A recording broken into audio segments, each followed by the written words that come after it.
think they're ready for us. So, what's up, everyone? Welcome to another episode of some of y'all might call it We Got Next. I'm gonna call it 2 a.m. in Sweden. I'm one of the hosts of the show, Hayes, aka AO Shifty, and look right over there or wherever it's gonna show you. We're powered by StreamYard. I'm excited for this one. We haven't been doing this for a minute. But thank you, as always, for rocking with us. There's a lot that we're going to talk about today, actually.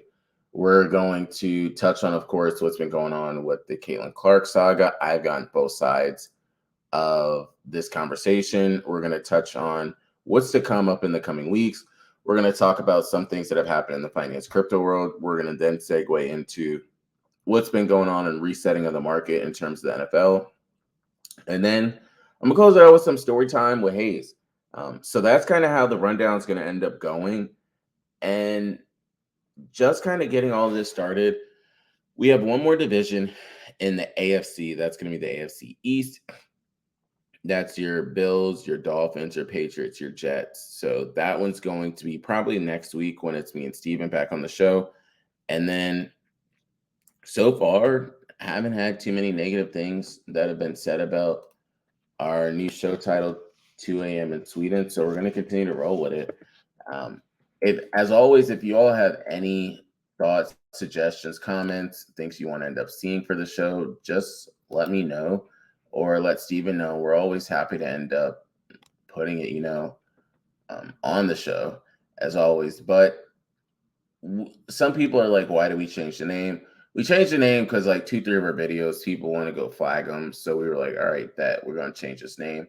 And we're going to rock with it for this year for 2 a.m. in Sweden. Last week I was gone, had a retreat. So I told Steven I wouldn't be able to do it. He was like, it's all good because, of course, he had things to do as well. So we ended up taking the week off last week. There's a lot of things from last week and then this week that I want to cover. In addition to that, you're probably like, well, what happened to Rolling with Hayes? That's going to come back as well this week. I have a lot more time, and we will end up doing that. If anyone has noticed, I did get a new job earlier this year, which is why last year was much more consistent than this year. But nevertheless, don't worry about the stress. We're still going to be here, rock with you guys every single day. First topic we're going to go into is Caitlin Clark. So there's been numerous different things that have been said about Caitlin Clark. All of it stems around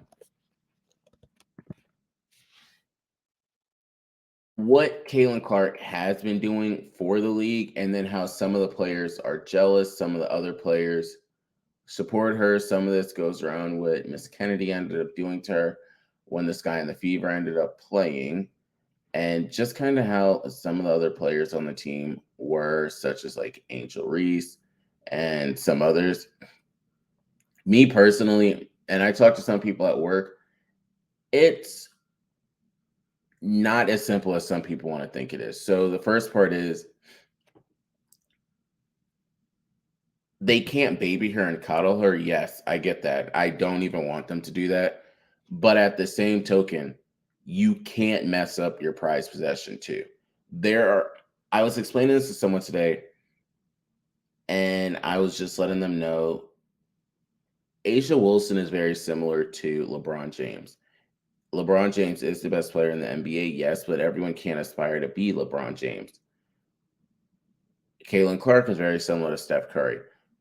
There are kids that are growing up that can aspire to end up being Caitlin Clark because she is an average woman. And A'ja Wilson is not. A'ja Wilson does freak things. There are certain freak athletes that are just out there. And the other part is the Angel Reese. Number one, the WNBA has to love this. I personally love it. You have the WNBA, Caitlin Clark, Angel Reese, all these women in your everyday conversation. That does not happen all the time. Yes, within circles that did enjoy and appreciate the WNBA, they talked about it, but not every single person was talking about it. You see on Twitter, you'll see them talking about what Angel Reese said. You'll see them talking about what Caitlin Clark said. That's what they want. That is exactly what you want. Then you end up going to the games and seeing it. They're selling out arenas. Caitlin Clark is doing it. Angel Reese is doing it. The Las Vegas Aces as a whole are doing it. This is what you want to see. New York Liberty and the Las Vegas Aces were the two top teams last year. That's all most people end up talked about. This rookie class as a whole has been a big deal to the point that people are bringing up other small stories now, such as Skylar Diggins-Smith and Diana Taurasi when they both were on the Phoenix Mercury. That's another thing. There are smaller stories within the bigger story, and that's what people need to understand. So is she getting knocked around? Yes, but I also consider it like an initiation in a way, to an extent. You need to make sure she is able to lead this league. You don't just want somebody that is given the trophy or the prize. You want to make sure, all right, you know what? If she's going to be the one that's taking over the league and holding it down, she can do it. And this is the best way for you to figure it out, too. Does she get burned out in a year or two? She's getting all this money, so she got to prove it at the same point. It's not just her, though. I will say the whole rookie class is getting a different treatment, and they're doing it in different ways. Nika Mule, you have Angel Reese, you have Cameron Brink, you have Rashea Jackson, you have Caitlin Clark. All of them are making their mark in various different ways. Kate Martin, they're all making their mark and having an impact, which is what you love to see. The kicker is, will the next class be able to continue with this? Because you have the eyes on you. Paige, when you end up coming, are you going to be able to do this? Juju, when you come up, are you going to be able to do this? We need to keep this. Women's college basketball needs to continue with what it was. Now a lot of your main actresses have left. Are you going to be able to continue this, although they're gone? Is the hype going to continue to be there since they're not there? That's what you have to figure out. Because if y'all are selling out certain games and you have to go to the big stadiums now, the big arenas, keep that energy going. That's what we like to see. I don't give a damn about this conversation of who is and is not taking care of business and who is and is not talking about it. Keep the conversation going. You want this in your everyday conversations right now. Personally, for me, and I have to thank my mom for this, I used to watch the WNBA before it broke up that first time. When it was like the Houston Comets, when you had like Tina Thompson, when you had Cheryl Swoops, and then you had the Sparks, you had Lisa Leslie, you had Teresa Weatherspoon playing, you had Pinocchiero. Like, all those were the times when I would just be watching it, when the Comets were one of the nicest teams in the league. Of course, Rebecca Lobo had her thing too. All those different players are who I used to end up watching. Then I loved when the Minnesota Lynx had that team. Simone Augustus was my girl. Like, I loved seeing her play. Maya Moore. That team was something else. Sylvia Fowles, all them when Candace Parker was in her prime too. Those are the times like I like to see. I wasn't one of those that just came around right now. I used to just watch it. The Lynx were the shit. The Liberty they were solid. They had players. I mean, Becky Hammond was a part of that. Sue Bird was in that mix. Diana Taurasi, of course, was in that mix. But it was the Minnesota Lynx. So those are the conversations I wish people did talk about and brought up more. We got this now. All right, you can't go backwards. Let's continue with the conversation as to what's happening now. How are we going to continue to grow it? Keep it good publicity, bad publicity. All publicity is publicity for the WNBA. Get them on the main screen. So keep talking about it. If people wondered why, like, what would happen during this time? Like, it'd be a dead time. Will they be able to carry this time frame? Respect to baseball. Honestly, respectfully to them. The NBA is about to finish. NHL is about to finish. MLS hasn't picked up that steam just yet. But you have the WNBA that can take this 1 to 2 month window. They're going to fall off a little bit, but this 1 to 2 month window, then you got the Olympics. Then when the Olympics finish, if they can squeeze that little bit of time right before the NFL, give you that 2 to 3 months, because the UFL is not really cutting it right now. Like, if you want that, it's a different category of people that are watching the UFL. But if you can just get that little bit of months, get that money, and you're fine. Then come right back around for March Madness again. You can get that time too. Lock in a couple months. NFL got theirs unlocked. NBA, kind of have certain months on lock, but it more so depends on a team per se. So that's honestly my only thoughts when it comes to the WNBA and stuff. I love it. I love to see it. Just don't get her injured. Don't get any of the rookies injured personally, because if those rookies get injured, it's going to be a different story. But now that they got you, let's let the other main players end up showing you what they got. Caitlin Clark's just the one that's going to bring you in. The rest of y'all do what you got to do, and then you're good. So Caitlin knew what she was getting into. Pretty sure she has a good group around her that said, look, they are going to be coming after you because they know you are the token person that everyone is coming to see. Angel Reese, same thing. We going to see what you do. How is it going to work?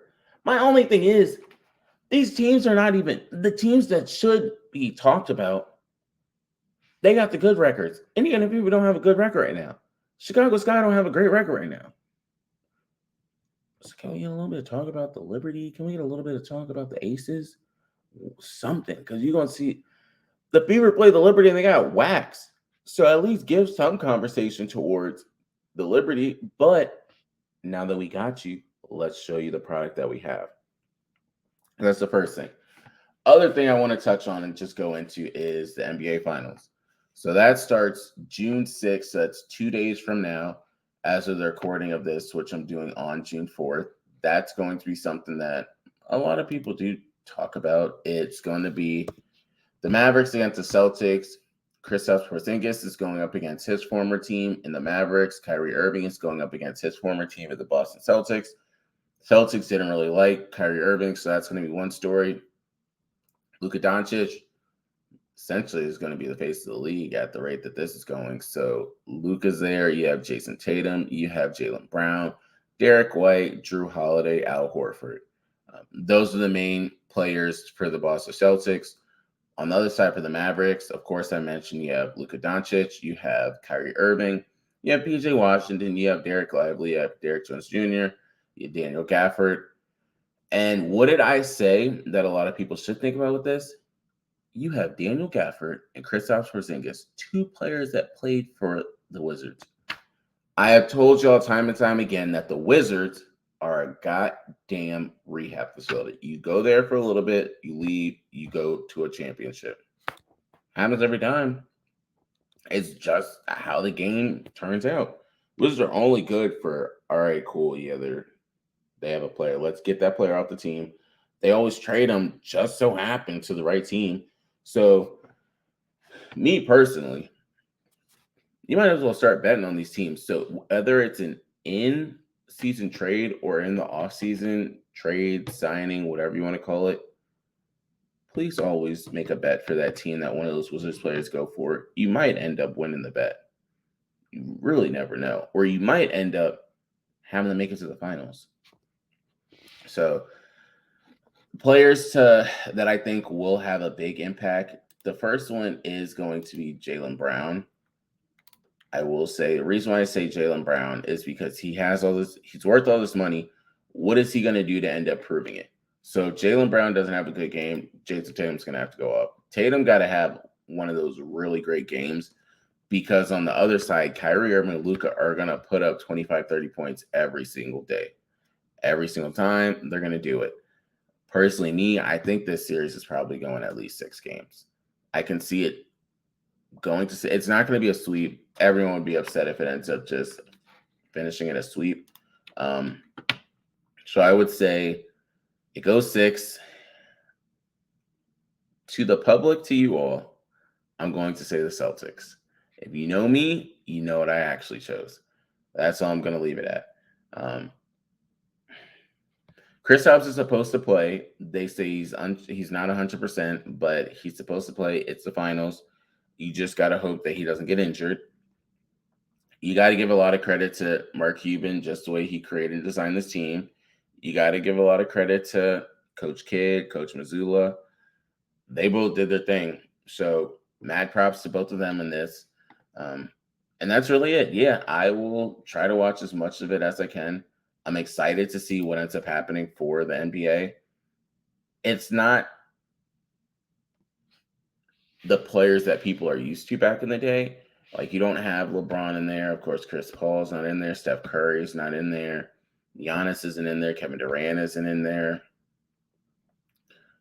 If we even go back to last year, Nikola Jokic isn't there. The Heat are nowhere to be found for there. So it's not those players, and you could tell it's a changing of the guard. Having the Mavericks and the Celtics is a little bit of a different finals, but the Mavericks do always find a way. And then you look at the Celtics; they were always number one on their side, so they were of course going to do it. So we'll see how it ends up playing out. We'll report back to you all next week when we have the show. But that's something I think a lot of people should pay attention to. Now, switching gears and going to the other side of things, I want to talk about a little bit of finance stuff. So, crypto and finance stuff that I do want to bring up, and then we will end up going to the sports again, NBA side of things, and NFL, and then we'll close it up. So, some things that we should end up paying attention to. First thing is, for anyone that doesn't know where I usually look to start out, when looking at cryptocurrencies, I go into CoinGecko. So, the first thing is, looking at like the top five, currently right now, Bitcoin is sitting at 70,875. Ethereum's at 3,800. Tether is at 99 cents. BNB is the main one people should look at. They're sitting at $700 with a market cap of 108 billion. Some people have speculated, not me, but some people have speculated that BNB can be a $1 trillion asset, aka a 10x, aka over $7,000 by the time this run is over, which then means, Tether would be over $1 trillion market cap. And then Ethereum, they're saying, can go to $10,000. If Ethereum went to $10,000, that would put Ethereum, that's over a 2x. That would be another trillion. So you would have Bitcoin sitting at 2.6 trillion, Ethereum over $1 trillion. That's 3.6 trillion right there. Tether would be over $1 trillion, more than likely, because some people put it in there, although it might fall. So let's not even count that one. We're already at 3.6 trillion. BNB, if we go by the talks people have said, that would be 4.6 trillion. I don't think that Solana gets to the trillion status. I could see a 5x out of Solana, which would put Solana at 400 billion. Dogecoin to $1, that's a little less than a 10x. So that'd be around 210 billion. So within the top 10, we're looking at least $5 trillion. What is the total market cap right now? The total market cap is 2.8 trillion. So that kind of just shows you a little bit of what's going on in the market. Scrolling down some, Toncoin has been a popular one that people have talked about. AVAX is sitting up there. Chainlink is up there. The main ones that I think people should look into and the moves that they made, Pepe is one. Pepe at one point was sitting right next to WIF. WIF is currently at a $3.4 billion market cap. And then WIF at one point was near Bonk. Bonk is at a $2 billion market cap. So if we just look at it and see Bonk go to the point of where Pepe is now, Pepe is at a $6 billion one. Bonk is at where is it again? 6. So if it did a 3x, I could see that happening. People would be happy with that. Even if Dog with Pat, that's a 2x from here. That would put it at like $7 billion. Of course, the conversation is, are any of these going to that $40 billion status, which is where Shiba went last time, I believe. Yeah, Shiba went to 40 billion last time, and Doge hit over 200 billion. So those are like the main players in the main conversations. Another one that I think people should look into is Ondo. So that's a real world asset. Of course, they have a lot of conversation and stuff behind the scenes with BlackRock. So that's important. If you don't know what happened to Ripple XRP 2 cycles ago now, just look into that. Ripple went to over $3, and you look at that now, you're like, there's no way Ripple did that. But there was a point in time, and I'll bring it up for you just to make sure everyone actually knows. So Ripple right now is sitting at 52 cents. The max supply is 100 billion. It's essentially, oh, it's not even fully out. They still have 55 billion more to go. Yeah. But where am I going to find this for you guys? Yeah. So in 2017, it went to, January 5th, 2018, it went to $3. It's never come back close to that again. And I almost assure you it's not going to come back close to that again. The market cap it went to was over 100. It went to over 120 billion. For any of y'all that just 120 billion is what it went to in the 2018 bull market. 120 billion would put it at the number 3 token again now. And we have so much more money in the market currently than we did back then, and it went to 120 billion. So I think that's something else a lot of people should look into. Last thing is, of course, Fetch, Ocean, and there's one more.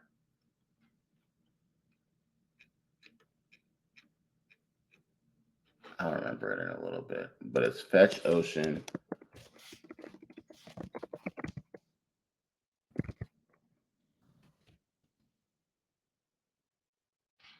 Oh yeah, they're merging. So it's Fetch, Singularity, and Ocean are going to merge on June 13th. So that's kind of the thing that people should end up paying attention to, just seeing like what type of market cap that coin does, and that's AGIX. So AGIX,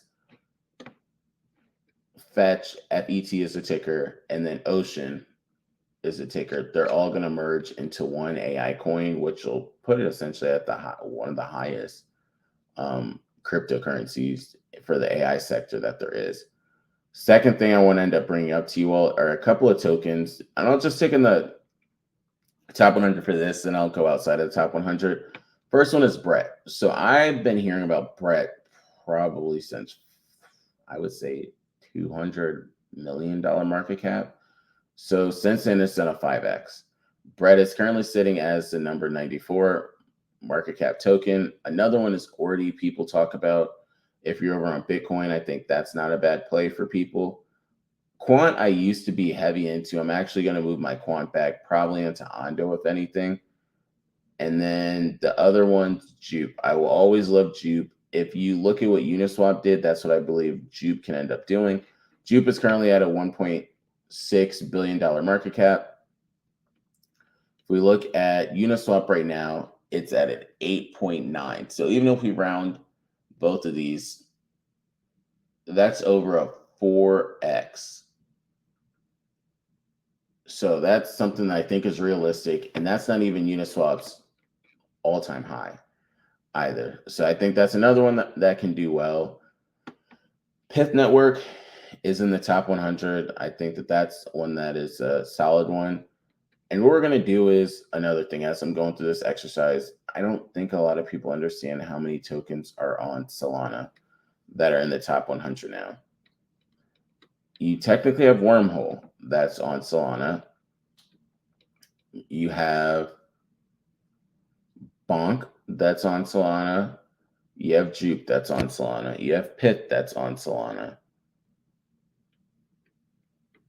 You have Dog with Hat that's on Solana as well. And that's just 5 that I'm telling you guys off the top of my head. There are going to be, for sure, others. If you kind of want to consider Tether in that too, you can. Because they do have the soul pairing of it. But yeah, so those are, I think, just some important things just to look forward to, pay attention to, keep in mind as we just go in forth within this market. The next thing I wanted to bring up is, let me go over here so you guys have it. So on DexScreener, that's usually the place I end up going to look for a lot of my different cryptos in the market. The first one is Mother. So Mother Iggy is cranking. I have a bag of it. I'd be forgetting about it sometimes, but I really think Mother can probably go to I was thinking 3x, 3 to 4x. So shout out to Iggy for it. It's currently set at $102 million market cap, and I can see this going to at least $500 million market cap. It dropped as low the other day to a 61, essentially like around $61 million market cap, $60, $70 million market cap, and it's almost doubled within a day.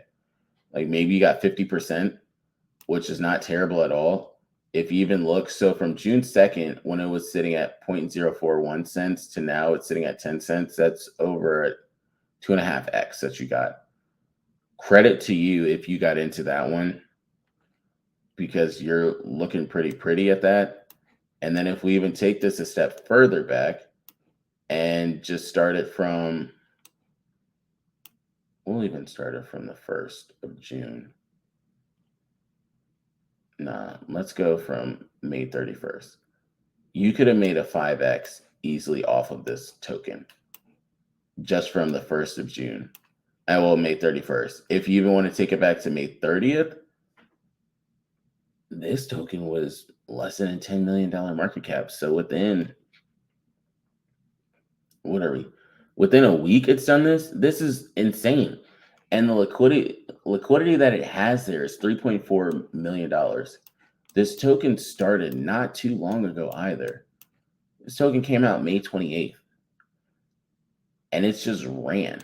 Like it ran out the gate.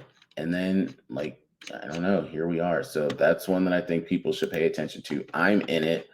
I don't have a huge position. I've kind of tried to spread a little bit in various different places. The next thing I think people should end up looking for, what else do I have on this? Let's go over to the stock side, and I have CLSK. So it's CleanSpark. That's just another one just to put on your radar as well. I'm going to do a little bit of research tonight just to look into everything when it comes to more cryptos. I haven't done a lot of research, so I do know I need to end up diving back into just everything going on within the markets. And then finally, I want to bring this back over to sports. There are a couple of things we're going to talk about. The first one is Mr. Christian McCaffrey, because, you know, money goes everywhere. First thing is Mr. Christian McCaffrey reset the market again. He essentially signed a 2-year extension for 2 years, like $38 million, which comes at an average of $19 million over the 2 added years.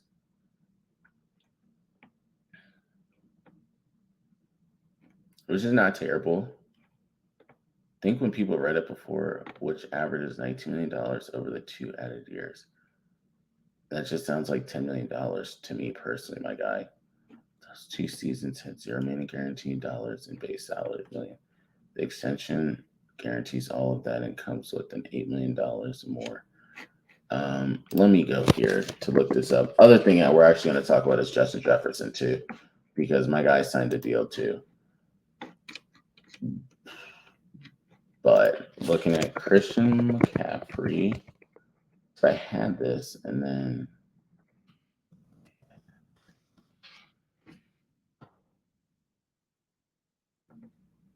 okay, this is what I thought.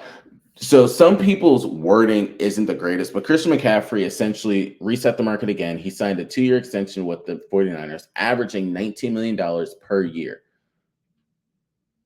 It used to be around $10 to $12 million for the running back market. Do I think that every single running back is going to get 19 to 20 million? Hell no. You have to be a Christian McCaffrey type. One, they went to the Super Bowl. If they would have won the Super Bowl, I personally believe Christian McCaffrey would have ended up getting the MVP. So there are no running backs right now currently on the U side that would be in that category, which is how it should be. Like, I think the quarterback market's some shit. I think the wide receiver market is kind of going to be some shit, but the running back market is one of the few markets that you are going to have your tiers. You know what the higher end is going to be. That's going to be Christian McCaffrey. You know what your middle tier is going to be. It's probably going to be like your Saquon Barkley. It's going to be your Jonathan Taylor. And then a couple of other running backs that might fall into that one. Your third tier is then going to be probably like Alvin Kamara is going to fall into that tier. And then after that, it's going to be your fourth tier. Not everyone is going to be in that Christian McCaffrey. And I'm saying that because how the hell every single damn quarterback is all of a sudden in the $50 million range? All of them are not worth $50 million. So I believe it needs to be the tiers like that. And for anyone that's out there saying, well, they don't all end up making 50. If you have 4 or 5 in the 50, that's not the same as the running back market. You only have one. Why? Because he is one of a kind. There was a point when Patrick Mahomes was in a category of his own. Then they want to do the stupid Deshaun Watson stuff. And then other quarterbacks end up getting that. So now everyone's just going to reset the market. My next thing is for the wide receivers, they finally just got into the upper echelon of things in life because Mr. Justin Jefferson, if we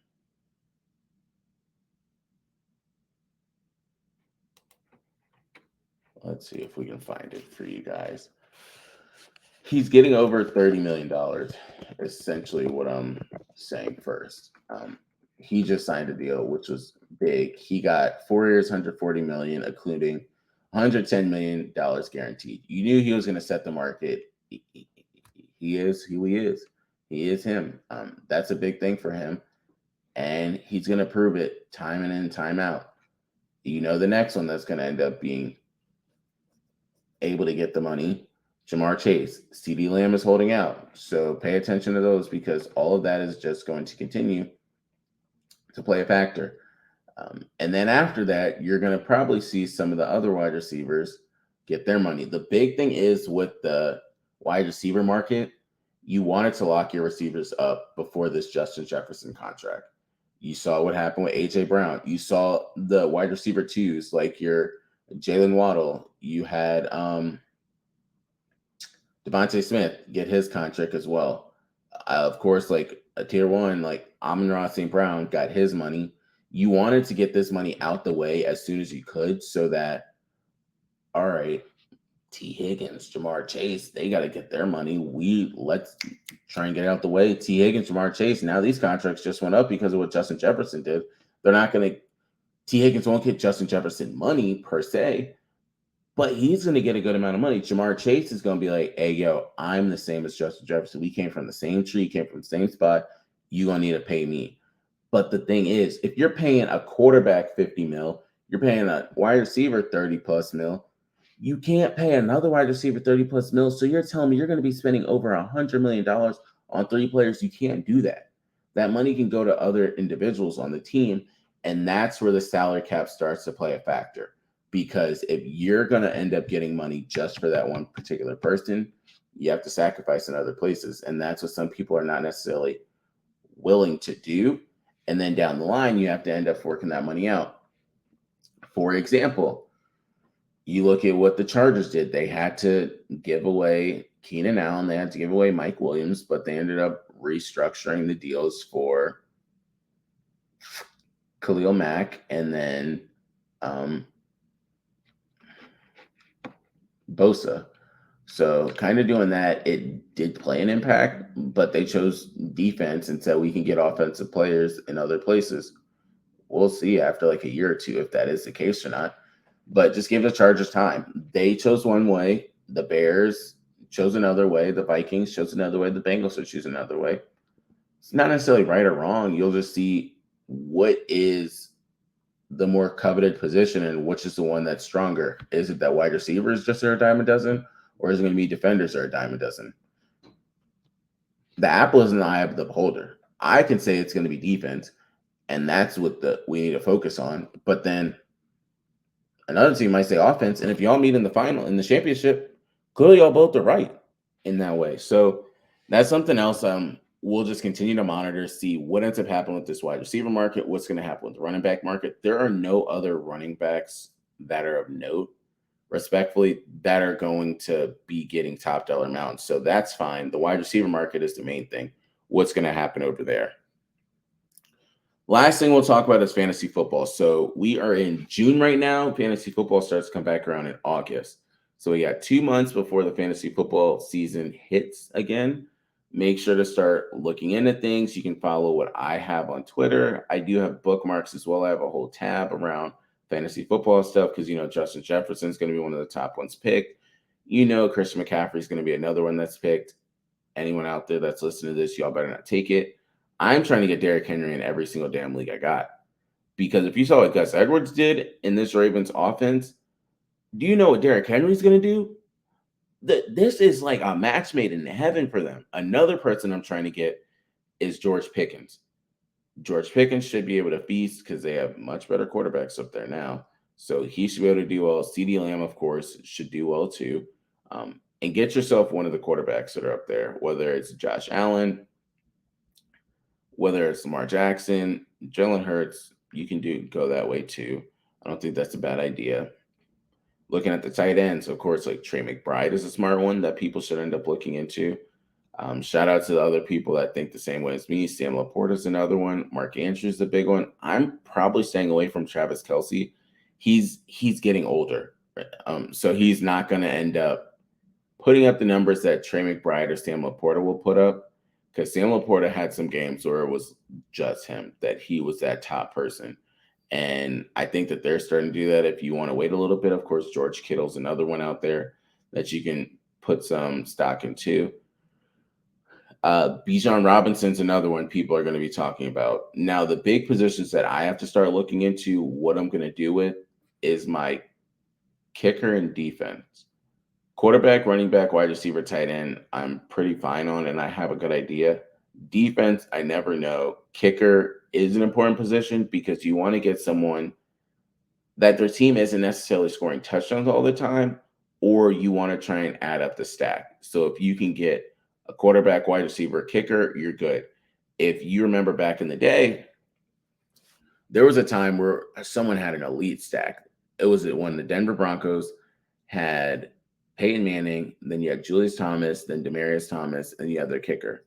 That's straight points there, and you're going to win because that's the year that they made it far in the playoffs, and Peyton Manning was on fire. So that's my last thing there. Final part that I want to just talk about and just get my 2 cents on is concerts. It's really random, so this is story time with Hayes, but concerts. I don't think I'm a concert person. I love watching them on TV or on YouTube, so I'll do that at work. I'll just listen to concerts the whole day, and it's like, yo, this is dope. But I don't think I could stand with the billion people around me and just look at someone on stage just performing. I mean, the atmosphere is probably amazing, but I'd rather probably just watch it on YouTube. That's just me. You can give me your thoughts on if you agree, disagree. Don't get me wrong. I think that if you enjoy going to those type of events, please, by all means, continue to do it. I'm just probably not going to be the one to go. So that's all we got today. I'm looking forward to catching you all next time. I appreciate this as always. Thanks for rocking with us. This is Hayes, AO Shifty. We out.